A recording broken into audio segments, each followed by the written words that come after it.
बिस्मिल्लाहिर्रहमानिर्रहीम। अस्सलाम वालेकुम नाज़रीन, program political talk with Faiza Bukhari में खुशामदीद। NA 75 ज़िमनी इलेक्शन के नताइज में अब तक ताखीर क्यों हुई, रिपोर्ट सामने आने को तैयार। वज़ीर आज़म इमरान खान साहब ने यह बात कह दी है कि NA 75 के वो 20 हल्के जिनके ऊपर अपोजिशन वावेला कर रही है, रीपोलिंग करवाई जाए। दूसरी जानब पर अगर देखा जाए तो फिरदौस आशिक वन साहिबा ये कहती हैं कि डस्का के लोगों ने उम्मीदों पर पानी फेर दिया है पाकिस्तान मुस्लिम लीग नून की। सेनेट इलेक्शन में क्या होने जा रहा है, इमरान खान साहब से 20 MPs MNAs ने मुलाकात नहीं की है। गिलानी साहब ये बात कह रहे हैं कि इस वक्त एस्टेब्लिशमेंट का कोई किरदार नहीं है सेनेट इलेक्शन में। इन तमाम चीज़ों पे बात करने के लिए स्टूडियो में हमारे साथ मौजूद हैं एनालिस्ट पैनल में मुझे ज्वाइन कर रहे हैं मियां हबीबुल्ला साहब, अमजद इकबाल साहब हमारे साथ मौजूद होंगे। पाकिस्तान मुस्लिम लीग नून से हमारे साथ मौजूद होंगी डॉक्टर समीना मतलूब साहिबा, मेंबर कौमी असम्बली हैं, और एजाज चौधरी साहब हमारे साथ मौजूद होंगे पाकिस्तान तहरीक इंसाफ से, सदर हैं सेंट्रल पंजाब के। सबसे पहले पूछना चाहूंगी डॉक्टर समीना मतलूब साहिबा हमारे साथ टेलीफोन लाइन पर मौजूद हैं, मेंबर कौमी असम्बली पाकिस्तान मुस्लिम लीग नून से। डॉक्टर साहिबा, क्या किया है डस्का में आप लोगों ने? ये सवालात जो हैं बार बार उठाए जा रहे हैं हुकूमती वुज़रा की जानिब से। फिरदौस आशिक वन साहिबा का ये कहना है कि डेथ स्क्वाड लेकर राना सनाउल्लाह साहब जो हैं वो सियालकोट में मूव करते रहे हैं और उन्हीं के लोगों की वजह से अपने लोग मारे गए हैं और PTI का भी एक बंदा उन्होंने शहीद किया है, क्या कहेंगी? बिस्मिल्लाहिर्रहमानिर्रहीम। हस्बे आदत फिरदौस साहब भी झूठ मारती हैं, इनके PTI के वुज़रा भी झूठ बोल रहे हैं। अब देखे ना, एक पार्टी जो विन कर रही है, अब तक के जो 22 जो पोलिंग स्टेशन हैं वो जो डिस्प्यूट हो गए हैं उनको आप एक साइड पे रखें, तो रिजल्ट क्या है? मुस्लिम लीग नून जीत रही है और हमें पहले से ही इससे भी ज्यादा एक्सपेक्टेशन थी। और ये 7 से 8 दफा ये ज़ारे शाह साहब की सीट थी, वो कभी नहीं हारे थे और ये ज़ारे शाह साहब की बेटी ही ये इलेक्शन कंटेस्ट कर रही थी, तो वो कैसे हार सकती थी? बाकी रही बात ये जो तमाशे हुए हैं, ये एक तो इन्होंने, मैं चश्मदीद गवाह हूँ, पोलिंग को इतना स्लो किया गया और फिर कुछ जहां स्लो नहीं होती ये आपके बारे में कहा जा रहा है कि आप लोगों के कुछ लोग थे जो राना सनाउल्लाह साहब जो हैं फैसलाबाद से लेकर आए थे, सारा दिन डस्का की गलियों में सड़कों पर मोटरसाइकिल सवार घूमते रहे। सोशल मीडिया पे वो वीडियोस भी वायरल हुई हैं जिसमें बाकायदा फायरिंग करते हुए लोगों को देखा जा सकता है कि ताकि लोग पोलिंग स्टेशन की तरफ ना जाएं। नहीं, पोलिंग स्टेशन में हम विनिंग पार्टी है, हम जीत रहे हैं और हमेशा से ये सीट हमारे पास रही है, तो हमने क्यों अपने लोगों को वोट डालने से रोकना था? PTI कह रही है कि हम जीते हुए हैं, आप कह रहे हैं कि हम जीते हुए हैं, अभी तक नताइज नहीं आए हैं, 20 पोलिंग स्टेशंस के अभी तक नताइज मौसूल नहीं हुए। मैं तो पहले कह रही हूँ, आप जो डिस्प्यूटेड पोलिंग स्टेशन है उनको एक साइड पे रखें और बाकी रिजल्ट क्या है? मुस्लिम लीग नून जीती हुई है ना जी, बिल्कुल। अभी तक के जो गैर खत्मी नताइज उनके मुताबिक अगर बात की जाए, नहीं बिल्कुल भी, अगर 20 जो पोलिंग स्टेशन है 22 डिस्प्यूटेड, आप उनको एक साइड पे रखें, बाकी में जो रिजल्ट है उसके मुताबिक मुस्लिम लीग नून जीती हुई है। बाकी इस इलाके के लोगों का हमें पता था, वो पुरजोश थे मुस्लिम लीग नून के लिए, वो एक कदम के साथ आए हुए थे और उन्होंने अपने वोट की हिफाजत के लिए भी एक्टिव थे। बाकी जहां तक राना सनाउल्लाह की बात है, ये दिखाएं कि राना सनाउल्लाह इतने जत्थे के साथ मुंह से कहने से क्या फर्क पड़ता है, ये बताएं, ये लोगों को दिखाएं फिल्म के राना सनाउल्लाह इतने जत्थे के साथ फलान जगह फिर रहा था। और हम तो लोगों को, अपने वर्कर्स को यही कह रहे थे, काम एंड क्वाइट, अगर कोई बात हो भी जाती है तो उसको बर्दाश्त करना है, क्योंकि ये इंशाल्लाह इलाका हमेशा की तरह। डॉक्टर साहिबा, इन शॉर्ट मुझे ये बता दीजिए, रीपोलिंग अगर इन 20 हलकों की जाती है, जो कि वज़ीर आज़म इमरान खान साहब भी कह रहे हैं कि ये हम अपनी दरख्वास्त दायर करेंगे और उन्होंने सजेस्ट किया है, अगर रीपोलिंग हो जाती है तो क्या आपकी जीत कंफर्म होगी या आप हार भी सकते हैं? हम उम्मीद तो अल्लाह की जात पे रख सकते हैं। अब आप देखें ना, अब हम कहें कि अल्लाह को किसी ने देखा है किसी ने नहीं देखा, उसकी कुदरत है तो पता चलती है ना कि अल्लाह की जात मौजूद है। बाकी ये कुछ चीजें, कुछ बातें, कुछ शवाहत, हम लोगों को ये यकीन है कि ये सीट हमारी होगी। अगर ये रीपोलिंग भी होती है 22 स्टेशनों पे, पोलिंग स्टेशन पे, इंशाल्लाह जीत हमारी होगी, बल्कि बड़े मार्जिन पे होगी। और अगर ये किसी अच्छी सुपरविजन में और बगैर किसी शोर शराबे के, बगैर खून खराबे के अगर ये पोलिंग होती है, तो सारे बदले एडमिनिस्ट्रेशन देखें जी, एडमिनिस्ट्रेशन तो इलेक्शन कमिश्नर को एडमिनिस्ट्रेशन पे भी बड़ा सवाल खड़ा किया है कि एडमिनिस्ट्रेशन ने साथ नहीं दिया। अब देखिए जो गवर्नमेंट है ये सारे लोग उन्हीं के लोग होते हैं, उन्हीं के इशारे पे चलते हैं। किस साल मुख्तसर ये कि आपका ये कहना है कि पोलिंग के अमल से लेकर और इख्तिताम तक आप लोगों का किसी भी किस्म का कोई अमल दखल नहीं रहा, किसी भी किस्म के किसी असर रसूख का इस्तेमाल नहीं किया गया, प्रेशराइज नहीं किया गया, जो कि एक वीडियो भी सामने आई वजीराबाद के प्रिजाइडिंग ऑफिसर की जिसमें वो बता रहे थे कि किस तरह से उन्हें अंधेरे वाली गली में ले जाकर धमकाया गया और डराया गया। नहीं तो वो कोई जरूरी है कि वो पीटीआई के लोग भी हो सकते हैं। ठीक हो गया। मैं डॉक्टर साहबा इसी पॉइंट पे आपके पास वापस आऊंगी। मियां हबीबुल्लाह साहब से पूछना चाहूंगी, मियां हबीबुल्लाह साहब, जिमनी इलेक्शन जब से आना शुरू हुए तो हमने अमूमन ये देखा कि पाकिस्तान की रवायत को देखा जाए तो जो हुकूमत होती है हमेशा वही जिमनी इलेक्शन में जीतती हुई नजर आती है, लेकिन डस्का जो है इस वक्त उसकी सिचुएशन काफी अजीब हो चुकी हुई है कि जो पोलिंग नताइज थे 3:30 तक 2:45 तक आते रहे, लेकिन 2:45 के बाद अमला कहाँ चला गया, 6 बजे तक कहाँ रहा, ये भी सवालिया निशान रहा। और उसी के साथ साथ एक पार्टी कह रही है कि हम जीते हुए, दूसरी कह रही है हम जीते हुए। जीता हुआ कौन है और नताइज आने से पहले ही क्यों कहा जा रहा है? शिबली फराज साहब भी कह रहे हैं कि इलेक्शन कमीशन फौरी तौर पर हमारे उम्मीदवार की जो जीत का ऐलान करे। बिस्मिल्लाहिर्रहमानिर्रहीम, बहुत शुक्रिया फायजा। चूँकि मुझे बहुत अरसा हुआ है पाकिस्तान की सहाफ़त में, तो तकरीबन तमाम इलेक्शन जो है वो मैं देखता रहा हूँ, मेरा फेवरेट सब्जेक्ट है। तो यकीन करें कि वाकई हमेशा से ऐसे होता रहा है कि जिसकी हुकूमत होती थी, और ये आम तासर था कि ज़िमनी इलेक्शन हुकूमतों के इलेक्शन होते हैं, कभी अपोजिशन वाले तसव्वुर भी नहीं कर सकते थे कि वो जीत सकते हैं। लेकिन इन इंतखाबात में हमने देखा कि हुकूमत हारी है और अपोजिशन जीती है। एक सीट के ये तो डस्के वाली सीट तो डिस्प्यूट हो गई ना, इसका तो रिजल्ट नहीं आया। तो ओवरऑल भी जितने इलेक्शन हुए हैं उनमें हुकूमत जो है वो हार गई, और सिर्फ एक इलेक्शन जो JUI की सीट छोड़ी हुई थी वहाँ से जो है वो तहरीक इंसाफ जीत गई, वरना जो है वो सिंध से भी हारी है, या बलूचिस्तान से भी हारी है, और या पंजाब से भी हारी है। तो इसका मतलब ये है कि कुछ तब्दीली आ गई हुई है, और ख़ास करके हमें अप्रिशिएट करना चाहिए कि अदालतों ने और इलेक्शन कमीशन ने हुकूमत को बांध कर रख दिया है। ना उनके वज़रा उस तरीके से जाके उन हलकों में जो है वो असरअंदाज हो सकते हैं, ना हुकूमती अरकान असम्बली, बल्कि उसके बरअक्स जो है अपोजिशन के तमाम लोग जो हैं वो उन हलकों में मौजूद होते हैं। और ये मैं समझता हूँ कि मुस्लिम लीग नून ने 2 इलेक्शन बड़े सिस्टमेटिकल लड़े हैं। एक लाहौर में ख्वाजा साद रफीक का इलेक्शन, वो भी मैं देख रहा था कि पूरे पाकिस्तान से मुस्लिम लीग नून के लोग जो थे वो उस हलके में मौजूद थे, और उन्होंने एक एक वोटर का पता किया कि वो उसका रिश्तेदार कौन है, वो किसके जेरे असर है, उस पर असरअंदाज हुए। जी, इसी तरीके से डस्का में भी हुआ। लेकिन ये थोड़ी सूरत हाल थोड़ी मुख्तलिफ है डस्का की। ये हमें मानना पड़ेगा कि वो सीट जो थी वो ज़ारे शाह साहब की थी, वो हमेशा वहाँ सदाबहार रुकन पार्लियामेंट रहे हैं।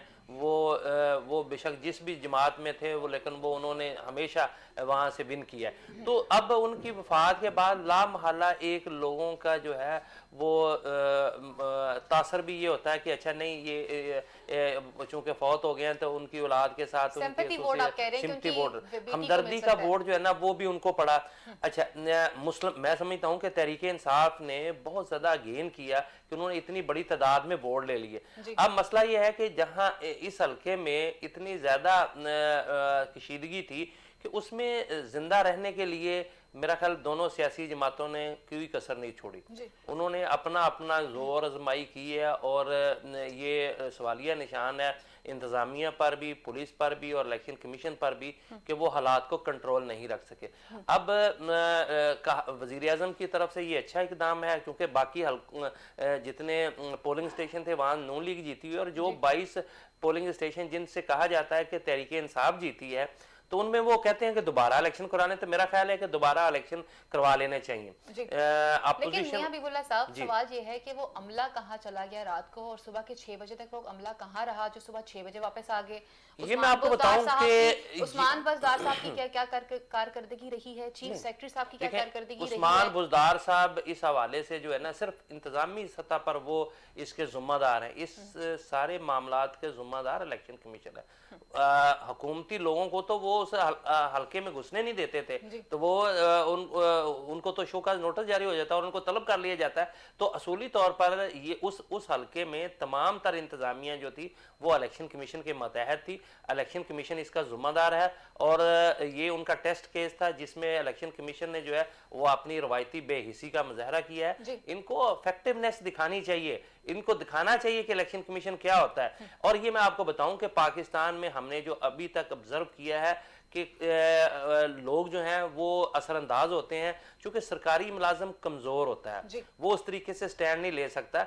इसका हमें सोच विचार करके कोई नया मैकेनिज्म तैयार करना पड़ेगा जिसके जरिए से जो है वहां के हालात को कंट्रोल किया जाए और वहां से किसी को भी असरअंदाज ना होने दिया। जिस तरह हुकूमत असरअंदाज नहीं होती, मेरी सजेशन ये है कि अपोजिशन को भी असरअंदाज नहीं होने देना चाहिए, उनके भी रुकने असेंबली को जो है वो वहां नहीं जाने देना चाहिए। वहां पे अपोजिशन के अरकान असेंबली ने या अपोजिशन के लोगों ने असरअंदाज होने की कोशिश की है इस इलेक्शन में? बिल्कुल, हर एक ने की है। ठीक हो गया। अमजद इकबाल साहब, सबसे पहले अगर बात करते हैं वजीर आजम इमरान खान साहब के हवाले से, तो वो कहते रहे कि हमने खुद जद्दोजहद की है कि इलेक्शन में शफाफियत होनी चाहिए और 2013 के इलेक्शन का भी उन्होंने हवाला दिया। अपने ट्विटर पर उन्होंने ये भी कहा कि जी हम ये कहते हैं कि जिन इलेक्शंस के हलकों के ऊपर इलेक्शन के बाद जहां पर अपोजिशन वाह वेला कर रही है, उस वाह वेला को खत्म करने के लिए हम ये सजेस्ट करते हैं कि वहां पर दोबारा से रीपोलिंग करवाई जाए। रीपोलिंग के नतीजे में आप क्या समझते हैं कि क्या सूरत हाल रहेगी और डस्का जो है वो मैदान जंग क्यों बन चुका हुआ है? एक भी अपनी जीत को तस्लीम करने के लिए दोनों तरफ से लोग तैयार हैं, लेकिन हार कोई तस्लीम नहीं कर रहा। पाकिस्तान मुस्लिम लीग नून कह रही है हमारा ग्राउंड वर्क बहुत अच्छा था, पाकिस्तान तहरीक इंसाफ ये कह रही है कि जी वहां के लोगों ने तब्दीली को वोट दिया है, लोग अब ज़ारे शाह को पसंद नहीं करते थे या उस सिस्टम से बाहर आना चाहते थे। देखिए, ये जो आपने आखिरी फिक्रा बोला ना कि दोनों ने दावे किए, दोनों ने काम बड़ा किया, दोनों ने ये कहा कि जी की तब्दीली आ चुकी है, उन्होंने कहा नहीं हमारे साथ हैं। असल में जो इन इलेक्शन को, ये जो ज़िमनी इलेक्शन हुए हैं 4 हल्कों में, इनको आप नॉर्मल ज़िमनी इलेक्शन के तौर पर ना लें। नॉर्मली होता ही है कि वहाँ पे कोई इंटरेस्ट नहीं लोगों का होता, वो कोई जीतता है कोई हारता है, एक नॉर्मल से तरीके से लड़ा जाता है इलेक्शन। और जो कि रवायत भी रही है आमतौर पे, जैसे मियाँ साहब कह रहे थे कि हुकूमती पार्टी आमतौर पे जीत जाती है, उसकी वजह से ज़रूरी नहीं है कि वो रिगिंग हो। वहाँ पे उसमें 2 तरह की रिगिंग होती है, एक तो होती है प्री पोल रिगिंग और दूसरी ये होती है कि जो चूँकि इख्तियार होता है हुकूमत के पास, उनके पास फंड्स भी होते हैं, उनके पास लोग भी जो चाहते हैं कि हुकूमत के साथ अपना ताल्लुक रखना, तो वो मिल जाते हैं उसमें। तो ये भी एक तरीका होता है रिगिंग का, धांधली का। ज़रूरी नहीं कि जाली वोट आप डालें। दूसरा, इंतज़ामिया चूँकि हुकूमत के कंट्रोल में होती है और वो कोशिश होती है कि हुकूमती पार्टी को थोड़ी सी फेवर भी देते हैं मौके के ऊपर। लेकिन ये इलेक्शन जो था ये एक इस माहौल में था कि जब अपोजिशन की तहरीक चल रही है हुकूमत के खिलाफ कि जी हुकूमत फेल हो चुकी है, लोग मुतनफ़र है हुकूमत से और हुकूमत को घर भेजा जाना चाहिए। ये एक इस तहरीक के दौरान ये इलेक्शन आ गए। इस वजह से इन इलेक्शंस की इतनी अहमियत बढ़ गई और यही अहमियत हुकूमती पार्टी के लिए भी थी कि वो भी ये चाहते थे कि साबित करें लोगों के ऊपर कि नहीं, हमारी अहमियत, हमारी जो वोट बैंक है वो कम नहीं हुआ, हमारे लोग टूटे नहीं हैं, हमारे साथ हैं। लोग और हमारे साथ प्यार करते हैं। जीतने की पूरी कोशिश की, चाहे जिस तरह कहते हैं ना कि जो भी हरबा इस्तेमाल कर सकते थे उन्होंने किया। और बाद ऐसे जो कि हमारे सामने जो मिसालें आ रही हैं वो बड़ी शर्मनाक हैं, उनको चाहे किसी ने भी की हो, चाहे हुकूमत ने की हो, अपोजिशन ने की हो। ये ऐसा इलेक्शन में ये माहौल नहीं होना चाहिए कि जो कि हमें डस्का के अंदर नजर आया। जो बात आपने की कि वहां पे दंदनाते लोग फिर रहे थे और उसमें ठीक है, वो इसमें मोटरसाइकिल सवार कौन थे जिनकी पिक्चर्स तो नजर आ रही हैं? क्या एहले इलाका अच्छा, को नहीं जानते होंगे? उसमें दोनों तरफ से देखे आ रहा है, लेकिन बात यह है कि वो पिक्चर्स सामने मौजूद हैं। वो उसमें कुछ लोगों का ख्याल ये है कि वो लोगों को पहचाना गया कि वो कौन थे, उनको सामने लाना चाहिए। कुछ का ख्याल ये है कि जी कि वो पुलिस के लोग थे और सफेद कपड़ों में थे और कुछ दूसरी जमातों के एक दूसरे के ऊपर इल्जाम भी लगा रहे हैं, लेकिन उनकी सारी फुटेज मौजूद है, सब कुछ सामने मौजूद है। गिरफ्तार किया जाए। इसमें जो बड़ा, इसको आप जो मर्जी कह लें, इसका नाम दे लें कि इसमें हमें नजर आता है कि इलेक्शन कमीशन की, मियां साहब ने कहा कि जिम्मेदारी थी, बिल्कुल इलेक्शन कमीशन की जिम्मेदारी थी, लेकिन ये भी साथ इसके दूसरी जुड़ी हुई बात है कि इलेक्शन के दौरान जो इंतजामिया होती है वो इलेक्शन कमीशन के ताबे होती है। लेकिन यहाँ पे जब उनके 20 पोलिंग स्टेशनों के जो DROs गायब हुए या उनका अमला गायब हुआ, तो उन्होंने डिप्टी कमिश्नर से लेके आईजी और चीफ सेक्रेटरी तक रब्ता करने की कोशिश की, बार बार करते रहे, और तमाम लोगों ने मुकम्मल तौर पर हम ये कहना चाहिए कि वो गैर जानबदार हो गए ना वहां पे, कि हम जनाब मुदाखलत नहीं करते, हम गैर जानबदार हैं। टेलीफोन बंद हो चुके थे और सुबह टेलीफोन बंद हो गए। मतलब ये देखिए ना कैसी खूबसूरत मिसाल उन्होंने गैर जानबदारी की कि जो इलेक्शन कमीशन कह रहा है कि जी हमारे बंदे गायब हो गए हैं, वो कहते हैं जी हम गैर जानबदार हैं, आप खुद ही ढूंढें।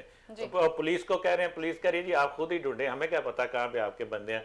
वो डिप्टी कमिश्नर से कह रहे हैं, डिप्टी कमिश्नर नहीं मिल रहा। मतलब कोई भी बंदा उस वो दरमियान में जो 5 बजे पोलिंग खत्म होती है और सुबह 6 बजे तक उनको ढूंढ नहीं पाया। उसके बाद जब से वो वहां से निकले हैं, 2 घंटे आप काउंटिंग के लगा लें, और वो तकरीबन 14 घंटे बाद 13 घंटे बाद वहां पे पहुंचते हैं।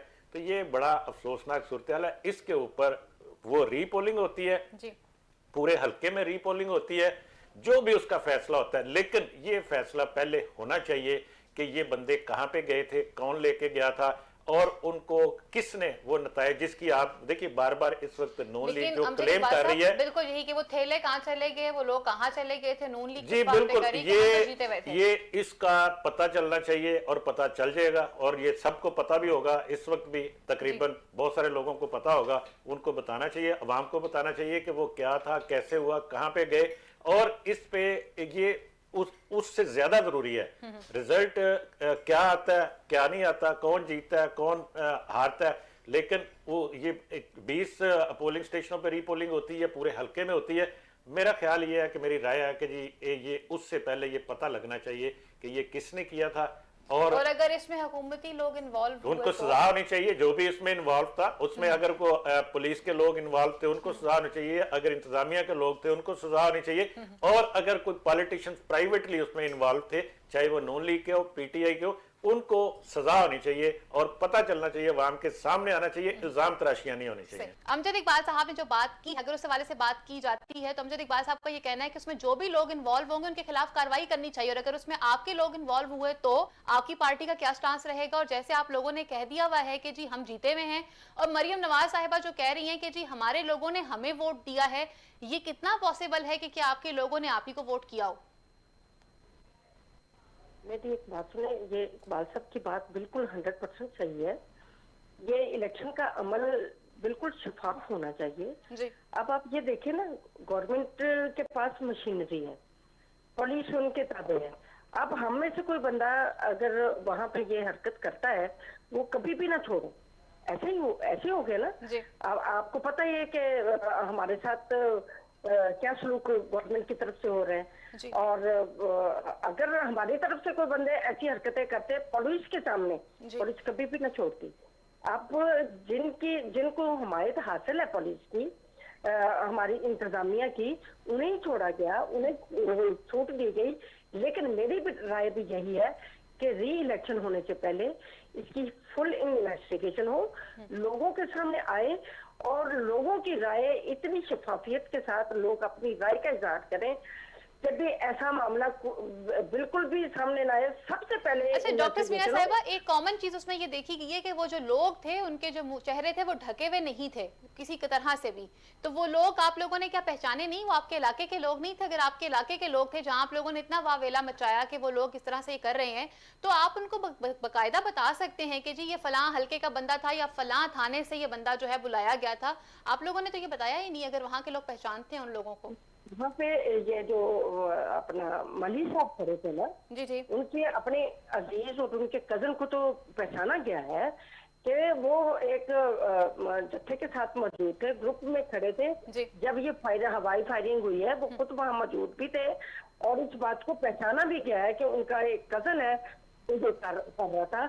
लेकिन अब मैटर जो है वो डिस्प्यूटेड हो गया है। लेकिन इससे पहले सबसे इम्पोर्टेंट इन्वेस्टिगेशन, ताकि कैफरे किरदार तक पहुंचाया जाए। इसमें इलेक्शन कमीशन की भी बड़ी इंसल्ट है।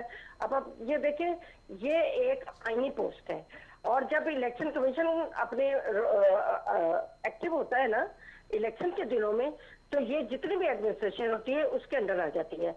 तो क्या ये एडमिनिस्ट्रेशन इलेक्शन कमीशन के अंडर थी, जिनको ये बार बार फोन करते रहे और किसी ने फोन नहीं सुना, तो फिर ये किसके ताबे थे? ये इन्होंने गवर्नमेंट की फेवर का रोल अदा किया, इलेक्शन कमीशन की फेवर का रोल अदा नहीं किया। जी। तो ये देखें हर तरफ से ये कमियां। अच्छा डॉक्टर साहब, अगर पाई गई नताइज हैं। आप लोगों के खिलाफ आ जाते हैं तो क्या आप उसे तस्लीम कर लेंगे? इलेक्शन कमीशन के ऊपर आपका एतमाद जो है वो बहाल है? अगर तो पुरअमन इलेक्शन दोबारा होता है तो जाहिर है हम लोगों की राय को मुकद्दम समझेंगे। ठीक हो गया। मियां हबीबुल्लाह साहब, लेकिन जी ये हुल्लड़बाजी जो हुई है ये नहीं होनी, ये ना हो, ये नहीं होनी इसलिए चाहिए, हम किसी भी यकीन इलेक्शन में नहीं कराएंगे होनी चाहिए, कि ख्वाह वो करवाई जाए। ज़िमनी इलेक्शन हो या फिर जनरल इलेक्शन हो। मियां हबीबुल्लाह साहब, हम अपने इलेक्शन के सिस्टम को कैसे ठीक करेंगे और आप क्या समझते हैं कि नताइज क्या रहेंगे? रीपोलिंग की सूरत में क्या होगा?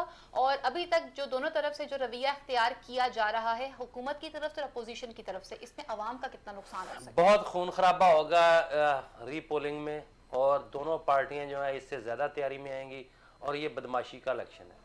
जी। पाकिस्तान का इलेक्शन सिस्टम इतना गया गुजरा है कि यहाँ वोट छीने जाते हैं, वोट डलवाए नहीं जाते, वोट छीने जाते हैं। Forcefully। और जो जितना ज़्यादा बाअसर होता है, जो जितना बड़ा बदमाश होता है, जो जितना जो है वो उसके पास बदमाशों के टोले और बाअसर लोगों की टोलियां होती हैं, वो उतना बेहतर इलेक्शन लड़ सकता। और हमारी सियासी जमातें जो हैं वो उस उम्मीदवार को टिकट देती हैं जो डंडी पट्टी मजबूत होता है, जो पैसे भी खर्च कर सकता है, जो वोट छीनने की अहलियत और अहमियत भी रखता है, और जो इंतजामिया समेत हर एक पर असरअंदाज भी हो सकता है। तो लिहाजा भाई यहाँ का तो बाबा आदम ही निराला है।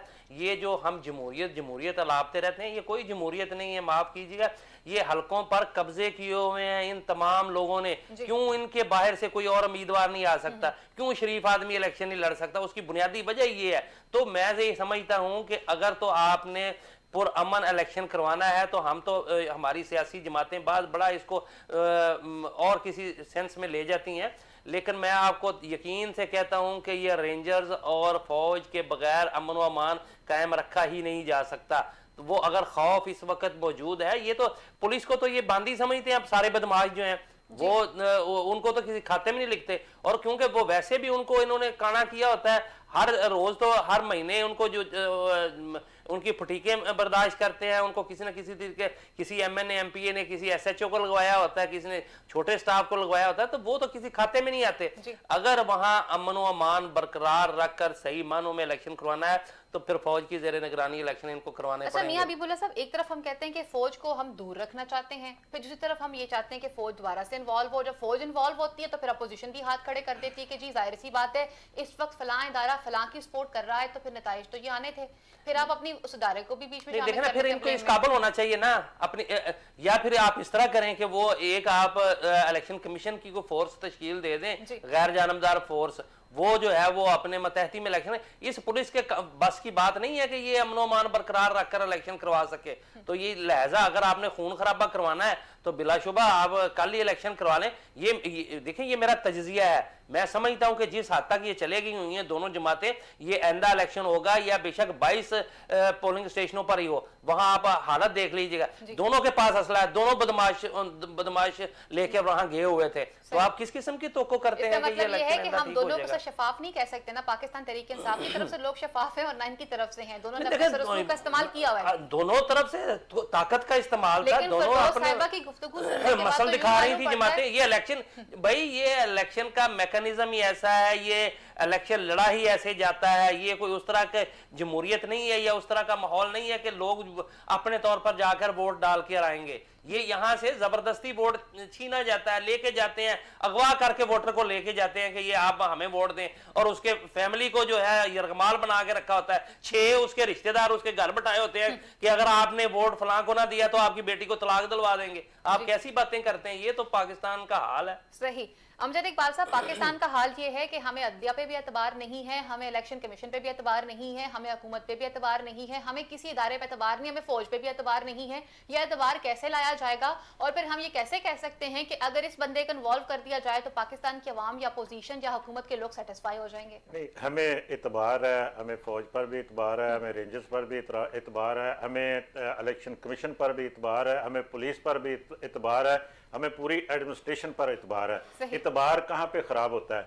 जहाँ पे उनके कंडक्ट में किसी जगह कोई झुकाव नजर आता है, किसी ना किसी की तरफदारी नजर आती है तो फिर दूसरा चीखता चलाता है उसके ऊपर कि जी कि यहाँ पे ये गलत हो रहा है, और उसको दुरुस्त करना किसकी जिम्मेदारी है? मेरी जिम्मेदारी या आपकी जिम्मेदारी नहीं है, ये उन इदारों की जिम्मेदारी है जिनके जिम्मे ये काम होता है सारा। वो अपना अपना कंडक्ट, जैसे हम अभी इलेक्शन कमीशन के ऊपर बात कर रहे हैं कि जी इलेक्शन कमीशन उसकी अगर शफाफ गैर जानबदाराना इंक्वायरी करवा के सब कुछ अवाम के सामने रखता है तो कौन इतराज कर सकता है उसके कंडक्ट के ऊपर? 2013 के इलेक्शन में भी ये सवाल उठाया गया था कि इलेक्शन जो है वो शफाफ नहीं हुए। अब अब अपोजिशन भी कहती है कि जो ये इलेक्शन है वो शफाफ नहीं हुआ। मुझे सिर्फ इतना बता दें कि इलेक्शन कमीशन क्या इन एतराजात को सुनने के बाद रिफॉर्म्स नहीं ला सकते? ला सकते हैं, इलेक्शन कमीशन नहीं ला सकता। देखिए बात यह कि इलेक्शन कमीशन कोशिश कर सकता है शफाफ कराने की, लेकिन उसके ऊपर अगर इस्लाहात की आप बात कर रहे हैं तो वो लाना पार्लियामेंट ने, वो करना सियासतदानों ने। अगर वो नहीं करते तो इसमें उनकी कोताही है, उनकी खराबी है। अब मामला यह है कि देखिए जब हम बात करते हैं कि जी के इलेक्शन कंडक्ट कराने की, तो फौज के ऊपर किसी को कोई इतराज नहीं है कि जी के कंडक्ट करवाने के हवाले से, जैसे हम कल भी वहां पर रेंजर्स के लोग तैनात थे, किसी ने कोई आवाज नहीं, किसी की तरफ से कोई इतराज नहीं था इस पे।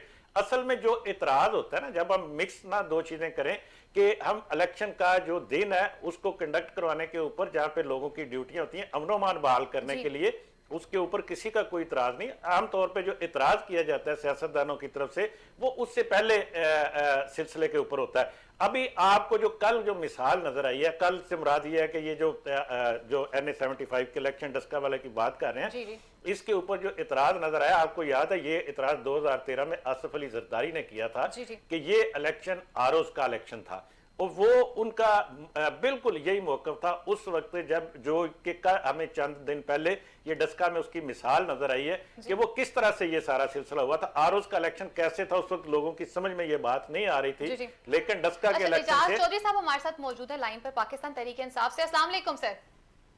जी वालेकुम अस्सलाम। इजाज चौधरी साहब, डस्का में क्या हुआ है? आप लोग कह रहे हैं कि जी इलेक्शन हमारी फेवर का हुआ है, अपोजिशन कह रही है कि असर रसूख का इस्तेमाल किया गया है, वहां पे बकायदा जो पुलिस के लोग थे उनको सिविल कपड़ों में सारा दिन घुमाया जाता रहा है। उस्मान डार साहब अलग चीखें मारते रहे कि जी हमारे खिलाफ जो है वहां पर असर रसूख का इस्तेमाल किया जा रहा है। सर, ये तमाम चीजें कैसे क्लियर की जाएंगी, और अगर रीपोलिंग हो जाती है तो आप क्या समझते हैं कि वहां पर खून खराबा नहीं होगा जैसे हुआ है डस्का में? खून खराबा करने वाले जो है ना जी, वो तो बिल्कुल वाजे हैं। जब 13 दिसंबर को करीम साहिबा वहाँ पर जलसे के लिए गई हैं, इन्होंने तकरीर के इख्तिताम पे ये कहा कि ये इलेक्शन नहीं, ये जंग है, और 3-4 दफा ये लफ्ज रिपीट किया। जाहिर है उसका एक रद्दअमल नीचे मजमे से सामने आया, और 13 से लेके 19 तक इनके जो लोग थे बहुत एग्रेसिव थे इस हवाले से। चुनाचे यानी इन्हीं की तरफ से वाकयात जितने भी हुए हैं तशद्दुद के, जिसमें 2 अफराद की जान गई है, तो नून लीग की तरफ से हुए हैं। फिर मैं आपसे ये अर्ज करता हूँ कि रात की मेरा ख्याल उस वक्त 11, मुझे एग्जैक्ट वक्त याद नहीं था, तो इनकी तरफ से लिख कर दिया गया रिटर्निंग ऑफिसर को, जो रिसीव हुआ कागज आज इलेक्शन कमीशन में पेश हुआ है कि जी 337 पोलिंग स्टेशन का रिजल्ट आ गया है, जिसमें हमारे इतने हैं और इनके इतने हैं। एक बात ध्यान में रखें। दूसरी, उन्होंने कहा कि जी 20 पोलिंग स्टेशन में से 4 का रिजल्ट भी हमने देख लिया है, वो भी ओरिजिनल जो पहले मौसूल हुआ व्हाट्सएप पे वही है। उसके बाद अगली बहस हुई तो पता चला कि जी 7 पोलिंग स्टेशन और हैं जिनका रिजल्ट। और मुझे समझ नहीं आती, पहली तो ये बात कि इनकी कंप्लेंट्स क्या है। ये अपनी फतह का 1 से ज्यादा दफा ऐलान कर चुके थे। मैंने रात के 3:15 बजे एक वीडियो यानी पैगाम दिया, मेरे ट्विटर पे अभी जाके देख सकते हैं कि रिजल्ट्स पूरे दिए हुए, और रिजल्ट्स का इंतजार किया जाए जब मुकम्मल होंगे। उसके बाद इन्होंने आरोग्य दफ्तर के ऊपर तकरीबन हमलावर हो गए। तो 10-20 इनमें एमएनए एमपीए थे और सैकड़ों लोग इन्होंने वहाँ पे जमा किए। लेकिन इजाज चौधरी साहब, वो नाम आपका भी ले रहे हैं कि वो कहते हैं कि जी अली असद मलही साहब जो हैं वो भी इन्वॉल्व रहे हैं। मेरी बात मुकम्मल होने दे। अगर आप सुनना चाहती है तो मैं कह दूं। जी जरूर बोलिए। तो फिर आप छोड़ जी बताइए सर, कंप्लीट कीजिए। जी मैं यही बता रहा हूँ। उसके बाद आप मुझे बताइए कि मतलब अब ये इलेक्शन कमीशन में चले गए हैं, वहां जाके पूरे इलेक्शन की कह रहे हैं कि यानी दोबारा से नए सिरे से इलेक्शन किया जाए। इसलिए मैं समझता हूँ कि एक मसला चूंकि इलेक्शन कमीशन के अंदर है, हम तो हर तरह तैयार हैं। वो जी जो इलेक्शन कमीशन ने कहा कि जी इतने मुश्तबे उसमें इलेक्शन करा लें दोबारा, दूध का दूध पानी का पानी हो जाएगा। ये तो जी कातलों का ग्रोह बन गया NA-75 के अंदर ये लोग। इसलिए मैं ये समझता हूँ कि ये कोई मीडिया ने उस दिन जिस तरह इसको एग्रीवेट किया, उससे और मामला खराब हुए हैं। आप इलेक्शन कमीशन को दे चुके हैं, आप इंतजार कर लें, परसों उसका नतीजा आ जाएगा। हमारा मुतालबा ये है कि ऐलान किया जाए PTI जीत चुकी है। इलेक्शन कमीशन किसी और नतीजे पे पहुंचना चाहता है, पहुंच जाए। प्राइम मिनिस्टर ने कह दिया कि हम रीपोल के लिए तैयार हैं जिनके ऊपर इनको खदशा है। हम शफाफियत का मुजाहरा करना चाहते हैं। इनकी ना कोई कानूनी हैसियत है, ना कोई अखलाकी हैसियत है। कर चुके हैं मियां बिबुल्ला साहब। एक तरफ तो ये कह रहे हैं कि जी हमने कह दिया कि जीत का ऐलान कर दिया जाए, जो कि मैं अगला सवाल पूछने की लगी थी कि इलेक्शन कमीशन की रिपोर्ट आने से पहले आप कैसे डिमांड कर सकते हैं, खुद से कैसे कह सकते हैं कि हमारी उम्मीदवार की आप जो जीत का ऐलान कर दें? क्या ये हमारी तरफ से क्या सिस्टम के लिए सवालिया निशान नहीं है, या हम किसी को ये प्रेशराइज नहीं कर रहे कि आप ऐसे करें? फायजा, चूंकि मेरी सारी उम्र गुजर गई है इंतखाबात देखते हुए, उसका हिस्सा रहते हुए, हमेशा ऐसे होता है कि जो आपके पोलिंग एजेंट होते हैं ना, वो उस पोलिंग सेंटर का जो है सबसे पहले रिजल्ट देते हैं जो आपकी जमात के फेवर में जाता है। जिस पोलिंग स्टेशन से उनका उम्मीदवार हार रहा था, वो पोलिंग एजेंट घर जाके बैठ जाता है, वो कहता है आखिर में खुद ही पता चल जाएगा, वो कि मेरी शर्मिंदगी ना हो। तो एक तो दोनों जमातें ना इस वजह से जो है वो दोनों इजहार कर रही हैं कि जी कि हम जीते हुए थे। उसकी वजह यह है कि दोनों के पास जो रिजल्ट कंपाइल हुआ वो यही था कि इन पोलिंग स्टेशनों पर हम जीते हुए। उन्होंने कहा इन पोलिंग स्टेशनों पर हम जीते हुए। या तो देखें दो ही चीजें हैं, एक तो या तो दोनों सियासी जमातें जो हैं वो इलेक्शन कमीशन पर छोड़ दें कि वो क्या फैसला करते हैं, इसी रिजल्ट का अनाउंस कर देते हैं कि जो ये पोलिंग हुई है उसका नतीजा क्या बरामद हुआ है, उनके पास जो रिजल्ट आया वो क्या था। अच्छा, अगर इस पर इत्मीनान नहीं है तो फिर वो 22 जो सेंटर थे जहां पोलिंग स्टेशन थे जहां के बारे में कहा जाता है ये चूंकि वहां रात मुतनाज़ा हो चुके हैं, वहां दोबारा इलेक्शन करवा लें। और अगर इससे भी आगे जाना चाहते हैं तो कोई हर्ज नहीं है कि उस पूरे NA के हल्के में दोबारा इलेक्शन करवा लिया जाए, लेकिन उसके लिए जरूरी है क्योंकि खदशा इस बात का है कि ये कत्लो गारतगिरी आगे जाके बढ़ेगी। तो उसके लिए अमनो अमान की फजा को बरकरार रखना जो है, इस पे कोई जो है वो कायदो ज़ाबत वज़ा कर लें दोनों सियासी जमातें तो बेशक करवा लें। ठीक है अमजद इकबाल साहब, एक तरफ तो ज़िमनी नताइज हमने देखे नौशहरा के अंदर पाकिस्तान पीपल्स पार्टी पाकिस्तान तहरीक इंसाफ किस तरह से हारी है, उसके फौरन बाद हमने ये देखा है कि सेनेट इंतखाबात से पहले इमरान खान साहब जो हैं वो इस बात को अब उन्होंने फोर्सफुली कह दिया है कि जी नजर रखी जाए हमारे MPAs और MNAs के ऊपर, बाकायदा एक वफ्द को तश्कील दिया है। क्या ये इस बात को समझ चुके हैं कि सेनेट नताइज इनके बरक्स भी आ सकते हैं? देखिए, एक चीज़ तो ये जो आपने नौशहरा वाली सीट का हवाला दिया, वो चूँकि PTI का मौक़िफ़ ये है कि जी कि वहाँ पे उनकी अपनी पार्टी के अंदर इंतशार था और जिस वजह से वो सीट हार गए वो। लेकिन ओवरऑल हम देखते हैं, हम सिंध की हमारे सामने है, पहले से कम वोट हो गए। बलूचिस्तान की हम बात जैसे मियां साहब ने शुरू में की थी कि हमने देखा कि PTI के वोट कम हुए हैं पहले से।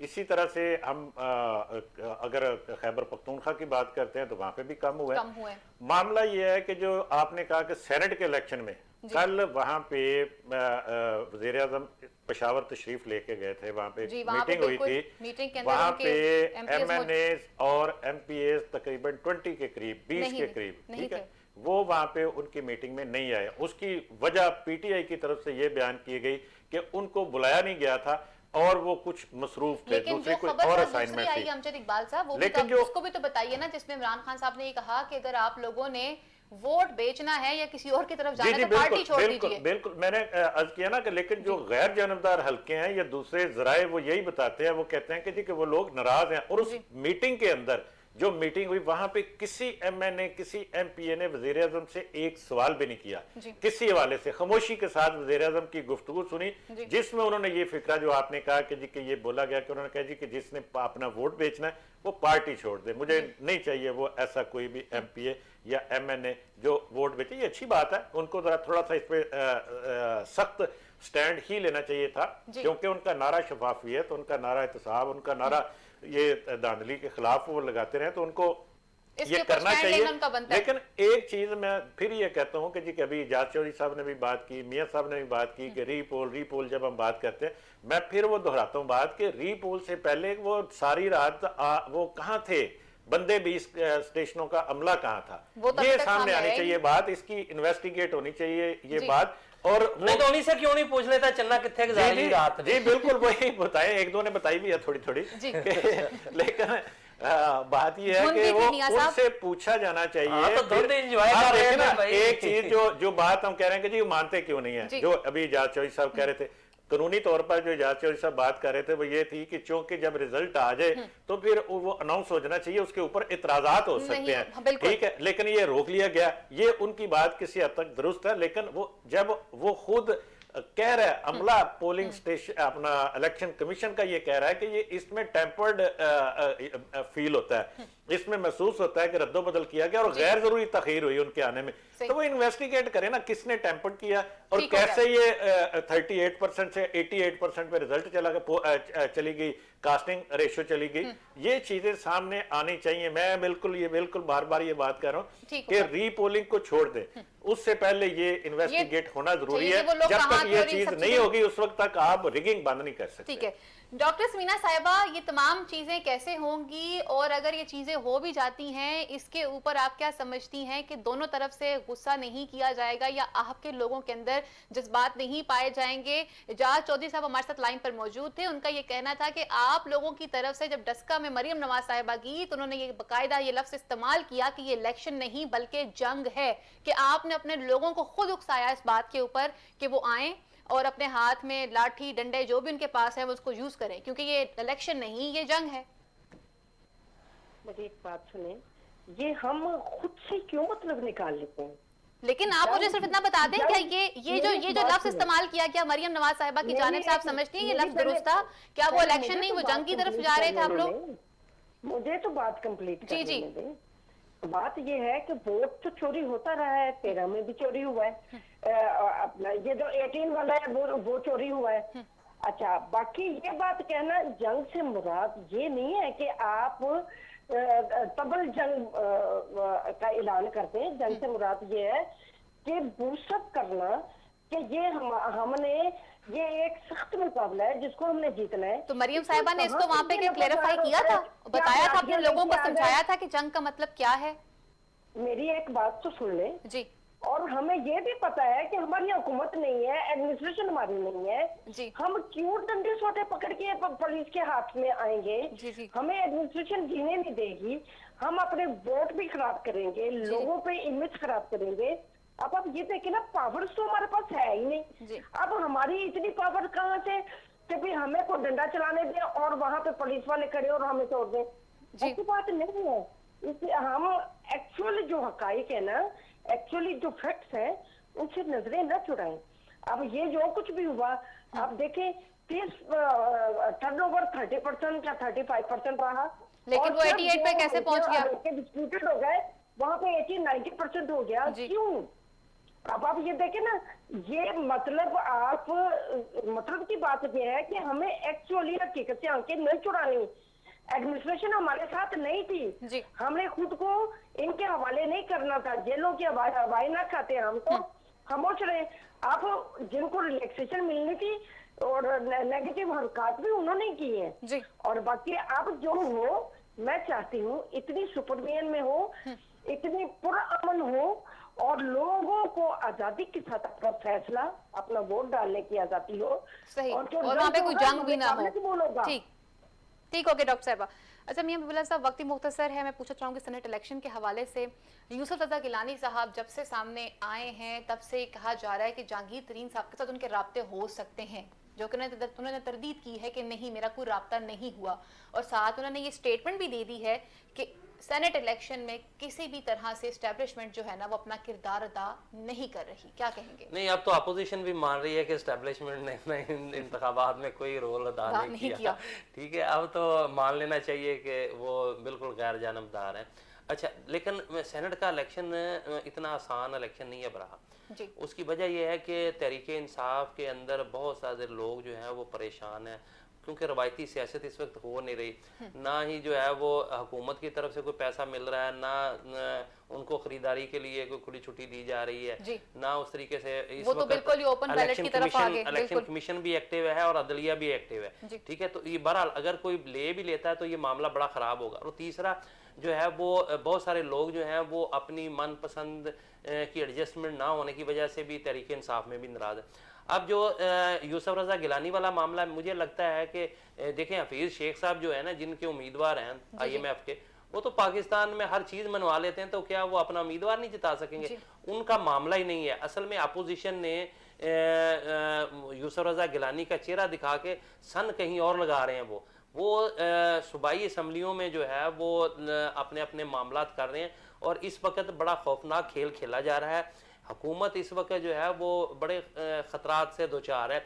इमरान खान को फौरी तौर पर जो है ना, जिस तरीके से कल वो गए हैं, उनको पूछगिछ करनी चाहिए कि वो 20 लोग क्यों नहीं आए। इसी तरीके से उनको बाकी सारे अपने चूजे जो हैं वो अपने परों के नीचे लेके आने चाहिए और उन्हें पता होना चाहिए कि कहाँ कहाँ जो है वो इस वक्त। अब्दुल्ला साहब, अगर वो चूजे जाना चाह रहे हैं तो वो चूजे परों के नीचे फिर कैसे आएंगे? नहीं आएंगे। देखें सियासी जमातें जो होती हैं ना, वो उनकी सियासी जमात के टिकट पर वो लोग मुंतखब हुए हैं। और दूसरा ये कि देखें, ये यहीं से वाजे हो जाना है सेनेट इलेक्शन से कि क्या अरकान पार्लियामेंट जो है वो शफाफियत चाहते हैं या नहीं चाहते, ठीक है। अगर तो वो चाहते हैं तो वो अपनी अपनी सियासी जमातों के जिसका वोट बनता है उसको देना चाहिए। किसी को भी तोड़ने का हक हासिल नहीं है, अपोजिशन को भी नहीं है, हुकूमत को भी नहीं है। तो अगर ये इस लेवल पर जहां वोटिंग जो है वो अरकान असम्बली ने करनी है, वहां भी अगर इस किस्म के मामला होते हैं तो फिर डूब मरने का मुकाम है पाकिस्तान के लोगों के लिए, पाकिस्तान की जमहूरियत के लिए भी